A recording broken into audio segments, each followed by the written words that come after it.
What's up, guys? Let's do this week 13 recap.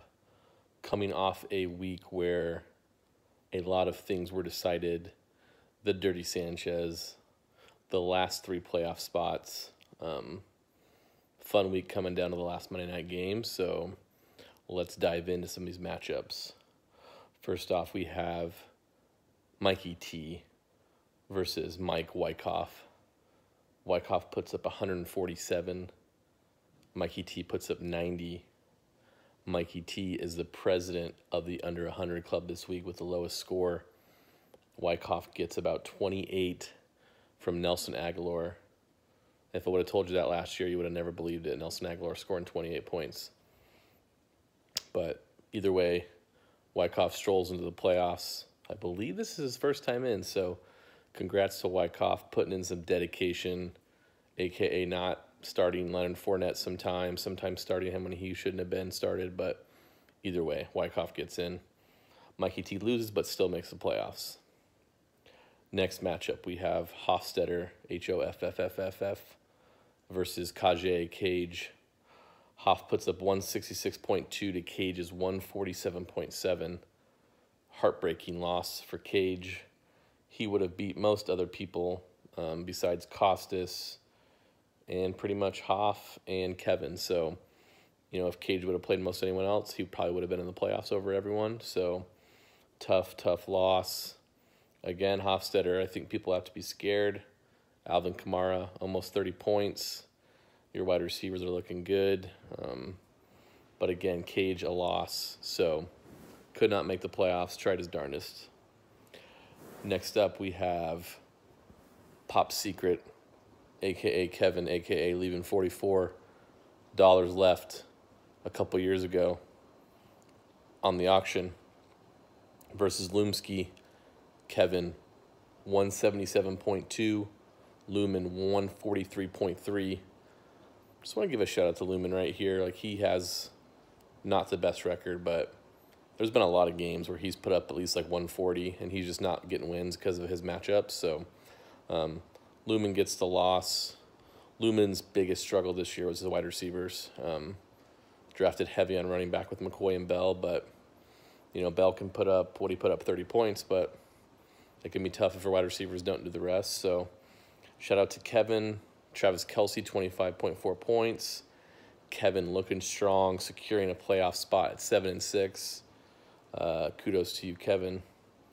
And then we have some other matchups. We have the three matchups that sort of boiled down to Monday night. We have myself and Matty Reg. We had Din and Costas. And then we had Omar and Jim. So pretty much boiled down to Monday night that Din could go into the playoffs if Omar lost and I lost. Omar could go in the playoffs if I lost and Din lost, but then Omar had to outscore Din and catch up by about 37 points or something like that. So it came down to the wire. Din and Costas were already done. Din, 97.2, under 100 club. I think the first time this year for you, but Costas puts up 158.5, another stellar showing by him. Tyreek Hill puts up almost 40 points, so Din could not get the W. And then Omar gets the W, 133.2. Jim puts up 112.7. His last shot to not get the Dirty Sanchez. Joe Mixon goes out in the second quarter with a concussion. Not that I think it would have mattered too much with how A.J. Green played, but still, Jim, heartbreaking to come down to not get the Dirty Sanchez to a injury. So, sucks, but it sucks to be in that situation with only 3 wins. So, Omar puts up the W, 133, but he does not outscore me points for. I ended up getting the win versus Reg, 114.8 to 109. Antonio Brown, I think the all hail Antonio Brown, best wide receiver in football right now. So, pretty dramatic Monday night. Like I said, last three playoff spots decided, and then the Dirty Sanchez is decided. So, let's go down and let's look at some of these standings for the year. Then we'll go over some comments and we'll sign off. So at the top, Stephen Hofstetter 9-4 and Costas 9-4 both get a bye. Hofstetter has the most points in the league, 1,829 points. Kudos to you, Hoff. And then Costas, first round bye, first time in the league. Very, very impressed. You spent a lot of money in your auction really quickly. You know, some people are jabbing at you a little bit, but came through, dude. You got a pretty stellar team. So, number 3, Mikey Wyckoff, 8-5. Kurt Warner Boytoy, Mikey T, 7-6 with the 4 seed. We have Kevin Pop Secret at 7-6. And then you have myself at 7-6 for the last spot. We have Din at 7-6. We have Omar at 7-6. So you can see the last, 4, 5, 6, 7, 8. 8 or 9. Yeah, the last 5 people. There's 5 people 7-6 in this league. So points for definitely played a factor in who was going to the playoffs. After Omar, we have Cage Against the Machine. Little Cage at 6-7.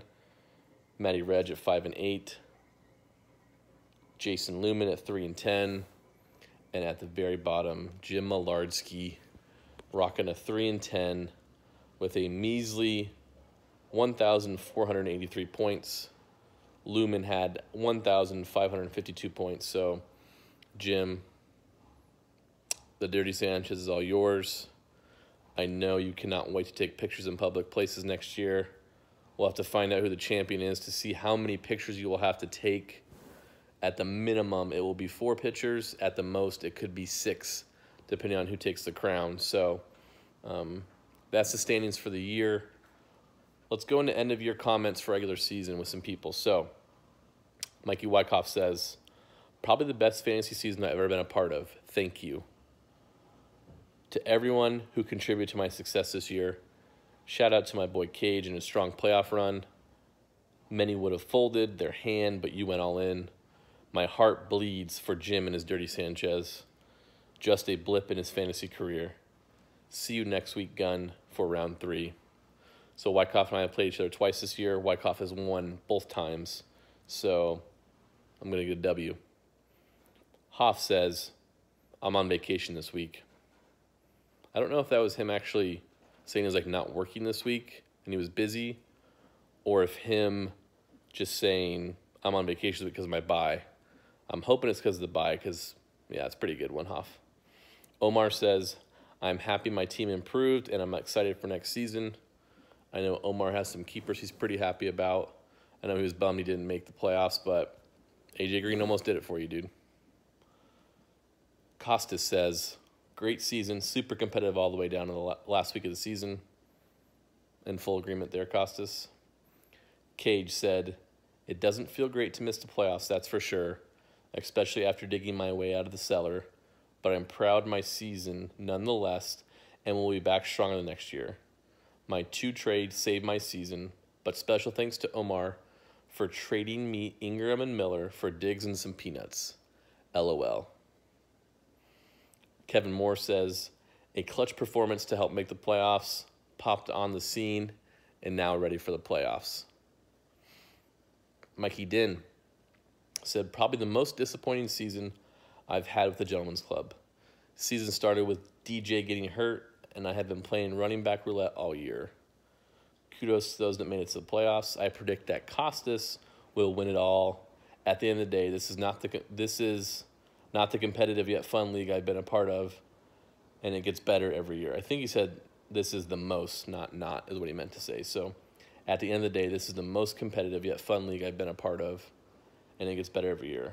Camaraderie amongst brothers.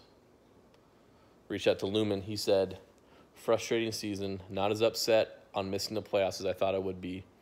Season was not as bad as record reflects. Half or more of my losses would have been wins over most of the league. Thank you, Omar. Thank you, AJ Green. Hoping to never be in this spot again. Fighting to avoid the Dirty Sanchez is not fun at all. Mikey T said, it was a crazy season. Feel lucky to be in the playoffs on a 3-game losing streak. And last but not least, Jim Millardo, the Dirty Sanchez, had to make it last. There's a very fine line between the middle of the pack and the Dirty Sanchez. When the fickle finger of fantasy fate points towards you, there's no escaping it. But I'll be back. Jim, very well put. I just want to say, super competitive regular season. I think coming down to the last game with, again, 5 teams being 7-6, and any one of us could have made the playoffs. It was just a testament to the people on the wire, the trades. I'm super proud of being in this league and being part of the commish team. So glad to make the playoffs. Wyckoff's going down, and Antonio Brown we trust. In case you guys don't remember, or people who weren't in the league last year, I squeaked in the last game. So hoping for a little repeat championship performance, if you know what I mean. Looking at the playoff matchups for this week, we have Costas and Hofstadter's on bye. Then you have myself, and you have Wyckoff in a matchup, and you have Kevin Moore and Mikey T in a matchup. Last week's bonus was won by Jim Millardo. So Millardo wins both Survivor pools. Consolation for the Dirty Sanchez. He guessed 5 of 6 Survivor pool teams correct and had the tiebreaker by 1 point. There were 2 of us, again, including myself. I had 5 right, but my tiebreaker was not as close as Jim, so kudos to you. Thanks, everyone, for the comments on the season. Appreciate you guys watching the recap video. Good luck to anyone in the playoffs, and good luck next year to anyone who's not. Peace.